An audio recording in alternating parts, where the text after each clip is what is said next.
Conformational isomers वो special arrangements होते हैं जो एक मॉलिक्यूल अपने फॉर्मल सिंगल सिग्मा बॉन्ड्स के अराउंड रोटेशन के थ्रू अडॉप्ट करता है।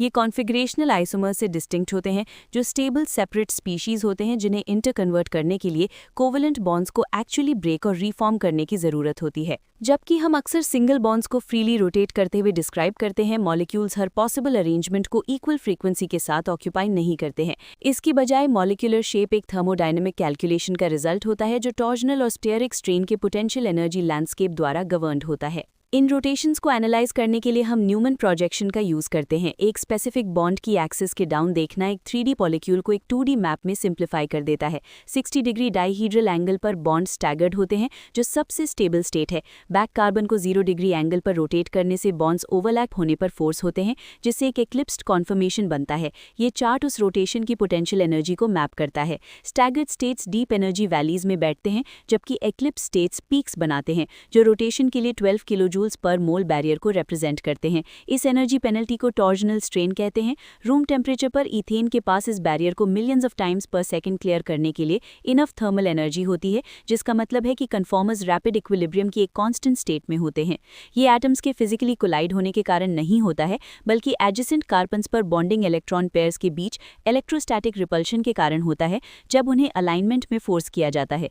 एक मॉलिक्यूल जैसे सिंपल इथेन में भी इलेक्ट्रॉन क्लाउड्स के बीच का ये रिपल्शन स्टैगर्ड ओरिएंटेशंस के लिए एक प्रेडिक्टेबल ज्योमेट्रिक प्रेफरेंस क्रिएट करता है। ब्यूटेन कॉम्प्लेक्सिटी को इंक्रीज करता है। यहाँ ईथेन मॉडल से 2 हाइड्रोजन्स को बल्कि मेथिल ग्रुप से रिप्लेस कर दिया जाता है, जो सिस्टम की इंटरनल क्राउडिंग को सिग्निफिकेंटली इंक्रीज कर देता है।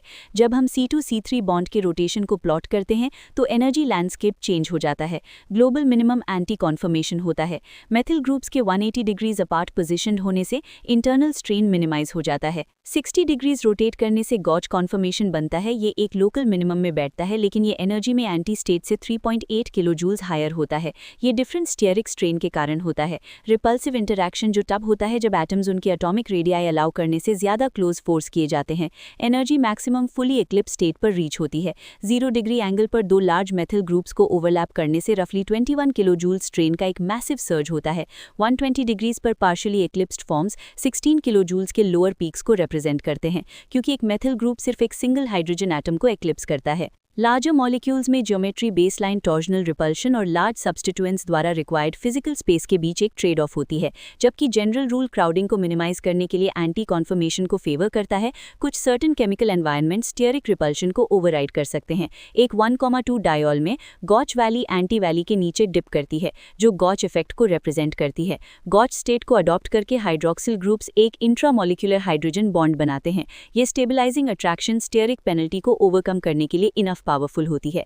स्टेरिक रूल्स फंडामेंटल हैं, लेकिन वो टोटल सम ऑफ फोर्सेस का सिर्फ एक पार्ट है जो एक मॉलिक्यूल के फाइनल शेप को डिक्टेट करते हैं। Cyclic alkanes unique constraints face करते हैं। एक flat hexagonal cyclohexane ring physically impossible है, क्योंकि ये हर सिंगल कार्बन कार्बन बॉन्ड को एक हाई एनर्जी एक्लिप्स स्टेट में फोर्स करेगा, जिससे रिंग बकल हो जाएगी। ये बकलिंग एंगल स्ट्रेन को रिलीव करती है। वो डिस्टेबलाइजेशन जो तब होती है जब bond angles ideal 109.5 degree tetrahedral value से डिविएट करते हैं।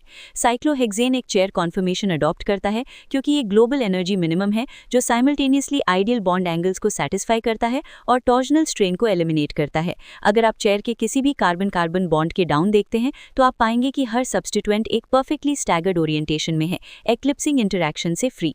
ये पकड़ ज्योमेट्री मॉलिक्यूल को एटम्स को एक दूसरे से दूर मूव करने अलाउ करती है, जो प्लेनर मॉडल्स में पाए जाने वाले ट्रांसएन्युलर स्ट्रेन को रिलीव करती है। साइक्लिक स्टेबिलिटी एसेंशियली रिंग को बेंड करके उन्हीं 3 डायमेंशनल स्टैगर्ड रिक्वायरमेंट्स को सेटिस्फाई करने के लिए होती है, जो हमने ईथेन और ब्यूटेन में एस्टैब्लिश की थी। चेयर सब्स्टिट्यूएंट्स के लिए 2 डिस्टिंक्ट एनवायरनमेंट्स क्रिएट करती है, वर्टिकल एक्सियल बॉन्ड्स और horizontal equatorial bonds. Chair flip नामक एक प्रोसेस के थ्रू रिंग 2 फॉर्म्स के बीच इंटरकन्वर्ट होती है, हर एक्सियल पोजीशन को एक इक्वेटोरियल वाले के लिए स्वैप करते हुए। जब एक बल्कि ग्रुप एक्सियल पोजीशन में बैठता है तो ये रिंग के सेम साइड पर दूसरे एक्सियल एटम से स्टीयरिक रिपल्शन एक्सपीरियंस करता है। इसे 1,3 डायएक्सियल इंटरैक्शन के रूप में जाना जाता है। एक मेथिल ग्रुप के लिए ये इंटरैक्शन इक्वेटोरियल पोजीशन के कंपेयर में अप्रॉक्सीमेटली 7.6 किलोजूल स्ट्रेन ऐड करता है। C2C3 बॉन्ड के डाउन देखने से पता चलता है कि एक्सियल मेथिल और C3 ring carbon 60 degree dihedral angle पर बैठते हैं, एक गॉच ब्यूटेन इंटरैक्शन की एग्जैक्ट ज्योमेट्री। क्योंकि ये क्राउडिंग रिंग के दोनों साइड्स पर होती है, एक्सियल पेनल्टी दो गॉच इंटरैक्शंस का एनर्जेटिक सम है। Consequently large substituents equatorial position को प्रेफर करते हैं, जहां वो रिंग के रेस्ट से अपना स्पेशल सेपरेशन मैक्सिमाइज करते हैं। ईथेन से साइक्लोहेक्सेन तक टॉर्जनल और स्टीयरिक मिनिमाइजेशन के यूनिवर्सल रूल्स ऑर्गेनिक वर्ल्ड के स्ट्रक्चर को डिक्टेट करते हैं। ये एनर्जी बैरियर सिर्फ शेप से ज्यादा डिटरमिन करते हैं, ये हर मॉलिक्यूल की फिजिकल प्रॉपर्टीज और रिएक्टिविटी को डिक्टेट करते हैं। जबकि रूम टेम्परेचर पर मॉलिक्यूल्स कांस्टेंट मोशन में होते हैं, वो प्राइमरीली एनर्जी प्रोफाइल की डीप वैलीज में एग्जिस्ट करते हैं, जहां स्ट्रेन अपने मिनिमम पर होता है। ये मैकेनिकल लॉजिक मॉलिक्यूलर रिकग्निशन का फाउंडेशन है।